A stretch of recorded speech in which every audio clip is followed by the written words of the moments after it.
Halo, perkenalkan nama saya Eva Dewita Siombing. Saya dari kelas bilingual jurusan agribisnis.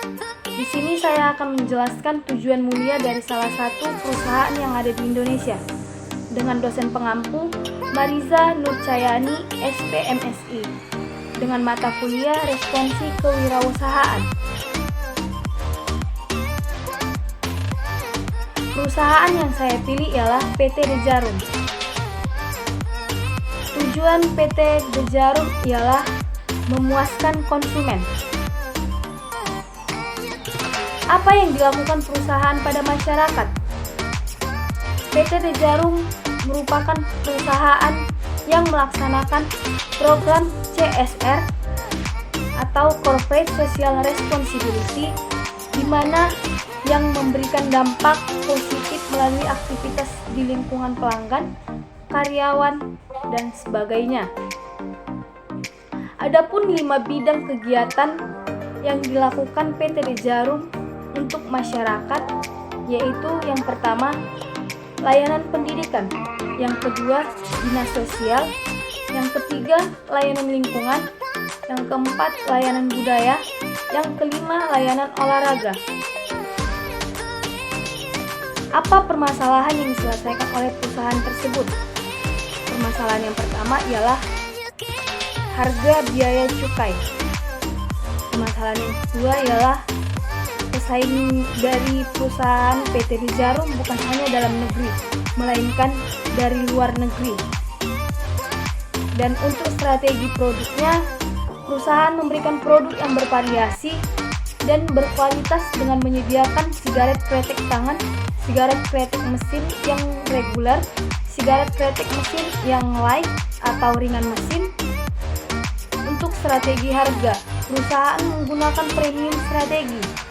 Untuk strategi tempat, perusahaan melakukan penjualan secara langsung dan melalui agen baik besar maupun kecil. Untuk strategi promosi, perusahaan melakukan promosi yang mengarah pada above the line dan below the line. Siapa yang membutuhkan solusi dari permasalahan tersebut? Tentukan target pasarnya. Yang membutuhkan solusi ialah pria yang berusia 18 tahun ke atas. Dengan target pasar ialah warung terdekat. Apakah produk atau jasa perusahaan tersebut merupakan musiman atau produk atau jasa jangka panjang? Produk PT The Djarum memiliki layanan jangka panjang, di mana produk dari PT The Djarum didistribusikan ke pasar baik secara langsung maupun melalui agen. Berapa perkiraan jumlah produk atau jasa yang disiapkan oleh perusahaan untuk memenuhi target pasar? PT The Djarum menyiapkan 68,8 miliar batang rokok per harinya. Apa saja keunggulan perusahaan tersebut sehingga memenangkan persaingan yang ada di pasar? PT The Djarum yang pertama, PT The Djarum termasuk yang memiliki keunggulan kompetitif dalam penyebaran produknya. Yang kedua, kelebihan yang didapat oleh PT The Djarum dari keunggulan bersaing diantaranya adalah dapat memenuhi permintaan konsumen, mendapat konsumen yang loyal, harga di pasaran dapat dikendalikan oleh perusahaan, menjalin kedekatan dengan para distributor, sekaligus mendapat masukan atau kritikan secara langsung. Yang ketiga, PT The Djarum sejauh ini dapat terus bersaing di pasar konsumen rokok di Indonesia karena kemampuan untuk mengolah saluran distribusinya sehingga bisa diraih oleh berbagai kalangan, kapanpun dan dimanapun, dengan memberikan jatah pemesanan kepada distributor sesuai penjualan dan pengiriman produk yang cepat dari efisiensi dari pabrik. Alasan konsumen memilih produk perusahaan tersebut: yang pertama, harganya terjangkau; yang kedua, dapat menghilangkan stres; yang ketiga, produknya mudah ditemui; yang keempat, rasanya nikmat; yang kelima, banyak jenis merek yang ditemui. Bagaimana konsumen memperoleh produk perusahaan tersebut? Cara konsumen memperoleh produk perusahaan The Djarum sangatlah mudah.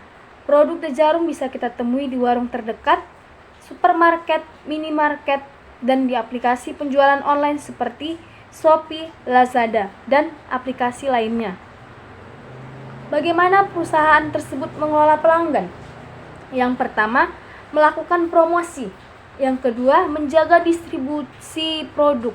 Yang ketiga, mengemas produk lama dengan kemasan baru.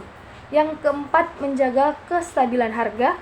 Yang kelima, mensponsori kegiatan olahraga dan pemberian beasiswa. Bagaimana cara konsumen komplain terhadap produk atau jasa yang ditawarkan? Yang pertama, menghubungi call center perusahaan The Djarum.